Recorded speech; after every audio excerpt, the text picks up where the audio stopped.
জামা কাপড় পরিষ্কারের সুবিধার জন্য এলো ওয়াশিং মেশিন। কিন্তু জানেন কি এর পিছনে মেহনত কত বছরের?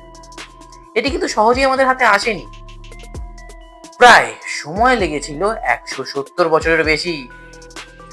1767 খ্রিস্টাব্দের এক জার্মান বিজ্ঞানী জ্যাকব ক্রিস্টিয়ান শেফার মানুষের হাতের কষ্ট কমানোর জন্য নিজের কাঠের ট্যাঙ্কে গরম জল ঢেলে লিভার বা চাকতি ঘুরিয়ে দেখলেন দুটো রোলার কাপড়কে নিগড়ে জল ঝরাতে পারেন কিনা। এভাবেই শুরু হলো ওয়াশিং মেশিনের যাত্রা। 1797 সালে আমেরিকার ন্যাথানিয়েল ব্রিগস প্রথম পেটেন্ট নেন একটা সাধারণ কাঠের ড্রামের জন্য, যাতে খাঁজ কাপড় ঘষতে সাহায্য করে। এবার এলো 1858 সালে হ্যামিল্টন স্মিথ পিটসবার্গে আরো উন্নত রোটারি ড্রাম আবিষ্কার করে, যাতে কাপড় ঘুরিয়ে ধোয়ায় সাহায্যের আইডিয়া নিয়ে।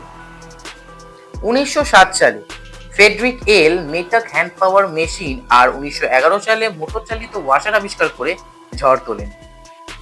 1937 সালে বেন্ডিক্স প্রথম হোম মেশিন বাজারে আনে, যা আজকে স্মার্ট মেশিনের পথ প্রস্তুত করে এবং আমরা সকলে ওটিকে ওয়াশিং মেশিন নামে আখ্যা দিয়েছি।